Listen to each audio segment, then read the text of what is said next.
እኔ የትኛው ምድር ላይ እንደምኖር አሁን ግራ እየገባኝ ነው ያለው።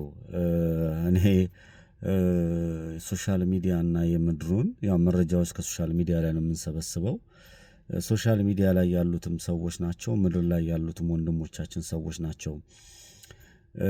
ለሰው ልጅ ክብር አለኝ፣ ባሪያና በአምሳሉ እግዚአብሔር የፈጠረው ስለሆነ ማለት ነው። ግን በጣም የተቀላቀለና እኔ የሆነ የሚሰማኝ ስሜት አለ። የመጀመሪያ የሚሰማኝ ነገር ይሄ አሁን ለምሳሌ ዱባይ ላይ የቲክቶክ አዋርድ ተብሎ የሆነ ፕሮግራም ተዘጋጅቶ አሸሼ ገዳሜ ምናምን ሲባል አይቻለሁ።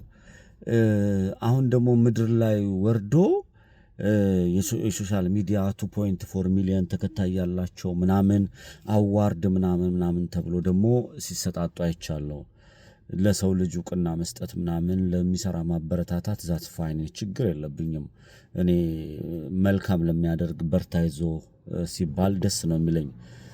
ግን አዋርድ ምናምን በፊት እኔ የተዋረድን ህዝቦች እኮ ሆነናል። የተዋረደን ህዝብ እኔ የአባቶቻችን ጀግንነት የኢትዮጵያን ታሪክ ምናምን ሳይሆን እኔ እንደ ህዝብ የተዋረድን ነን። ለምሳሌ እኔ ይሄን ቃል ደፍሬ ከአንደበቴ ሳወጣ ይገርመኛል። አዋርድ ምናምን ብለህ እስክስታ ልትመታ ልትጨፍር ምናምን አልችልም። በየትኛውም አቅጣጫ ልትሆን ትችላለህ። በትግራይ የሰው ልጅ ረግፏል። በኦሮሚያ የሰው ልጅ ረግፏል።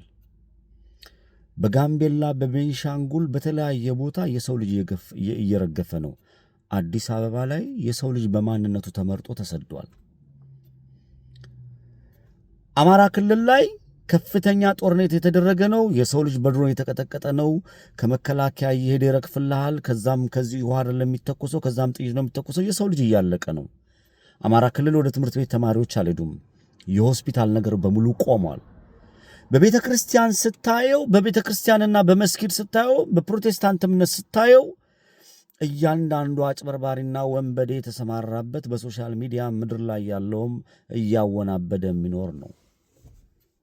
ለምሳሌ በቤተ ክርስቲያን አሩሲ ላይ፣ ዝቋላ ላይ፣ ጎጃም ባህር ዳር ላይ የሰው ልጆች ተገለዋል። ሙስሊሞች ለፖለቲካ መቆመሪያ በተለያየ ቦታ ይገደላሉ፣ ይጨፈጨፋሉ። ለፖለቲካ መንግስት መጠቀሚያ እስከተጠቀሙ ድረስ ማለት ነው። እኔ ይሄንን ውርደታችንን የምናቆምበት መፍትሄ የሚፈልግ እናቱ የወለደችው ጀግና ካለ አይደለም አዋርድ መሸለም፣ እኔ ብዋረድለትም ምንም አይመስለኝም።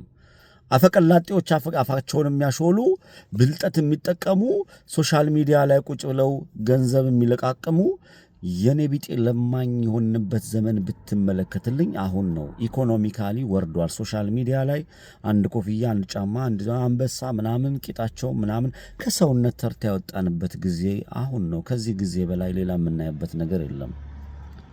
ቤተክርስቲያን እንደ ቤተክርስቲያን ተዋርዳለች። የቤተክርስቲያን ስርዓቱ የእግዚአብሔር የሰጣት ክብር አይደለም። እኛ ልጆቿ አዋርደናታል። ንጹሃን በየአደባባዩ ይረሸናሉ። ካህናት ይደፈራሉ። ይሄንን አይደለም ያልኩሽ፣ ሽመልስ አብዲሳ ነግረዋል ካህናት እንደሚደፈሩ። ሴት ይደፈራል ሲባል ሴቱ ምን አስደነቃችሁ? ሸኔ የሚባለው ወንዶችንም ይደፍራል ብሎ በአደባባይ ነግሮናል። እኔ አይደለም ያልኩት፣ እኔ የተነገረውን ነው። አዲስ አበባ ላይ ንጹሃን ይገደላሉ ተገለዋል ተብሎ ሲጠየቅ ችግኝ ነው የሚያሳስበኝ ብሎ ጠቅላይ ሚኒስትሩ ነግረዋል። በዘረኝነት ተጠመቁ፣ በጥላቻ አበዱ፣ ንጹሃንን እያረገፉ ያሉ 4 ኪሎና ኦሮሚያ ክልል ላይ ሽመልስ አብዲሳና አብይ አህመድ፣ አማራ ክልል ላይ እነ ተመስገን ጥሩነህ ተቀምጠው ንጹሃንን እየገደሉ ነው ያሉት። ትግራይ ክልል ላይ ምን ይፈጠር ምን ይሆን አናቅም፣ ንጹሃን እያለቁ እየረገፉ ነው ያሉት። በተለያየ አረብ ሀገር የመን ሂድ፣ የመን ላይ ተመልከት፣ ዱባይ ላይ የተዋረድንበት ጊዜ ነው። ሶሻል ሚዲያ ላይ እንደምንመለከተው የመን ላይ ተመልከት። ከ10 ሺህ ከ20 ሺህ በላይ ዜጎቻችን ረግፈው ተቀምጠው በቪዲዮ ካሜራ ተቀርጸው ሰው ሀገር ላይ ቁጭ ብለው እንደ ከብት እየተነዱ የሰው ተዋርድ ነው። የመን ላይ ሊቢያ ላይ የታረድ ነው እኛ ነን። ከትግራይ ላይ 1.4 ሚሊዮን የሚሆን ንጹሃን ረግፈዋል። አማራ ክልል ላይ ገና አልተቆጠረም፣ ብዙ ረግፈዋል። የመከላከያ ሰራዊት የምትለው በነገራችን ላይ መከላከያ ሰራዊት ላይ ያሉ ወንድሞቻችን የኛ ወንድሞቻችን ነው። የሐሳብ ልዩነት እነሱ ለገዢው መጠቀሚያ ሆነው መጡ። እንዲሞቱ አልፈልግም። በህይወት ድነው ራሳቸውን እንዲያተርፉ ሀገር ማለት ሰው ነው ብዬ ስለማመን በተሳሳተና በተወሰኑ ግለሰቦች ቁማርተኞች እየተበላን ነው፣ እየታረድን ያለ ነው። ይሄ በተለያየ አቅጣጫ እየሆነን ያለ ነው። ለዚህ ህዝብ ከውርደት ለማውጣት ምን ልስራ የሚል ሸንቀጥ ቆንጠጥ ያለ ወጣት ወደፊት መጥቶ መስራት ያለበትን እንዲሰራ ነው አበረታታት እንጂ ይሄ ዝም ብሎ ሲለፋደር ለሚውል በሙሉ አዋርድ ውርድ ምናምን እያልክ ብትለፋደድ ምንድነው ትርጉሙ? ምንድነው? ይሄን ሰፖርት የምታረጉ ሰዎች ምንድነው የምታገኙት? 2.4 ሚሊዮን 4 ሚሊዮን 5 ሚሊዮን ተከታይ ቢኖር ለዛ ህዝብ የሚጠቅም ነገር ካልሰራለት አዋርዱ እኮ ለአንተ ውርደት ነው። ለማንኛውም የተዋረደን ሆነናል። ከዚህ ውርደታችን እንዴት እንውጣ ብሎ ከውርደታችን የሚያወጣን እናከብረዋለን። በውርደታችን ላይ የምትሰለቁ ዋጋ ተከፍላላችሁ። እግዚአብሔር ኢትዮጵያን ይጠብቅ። አመሰግናለሁ።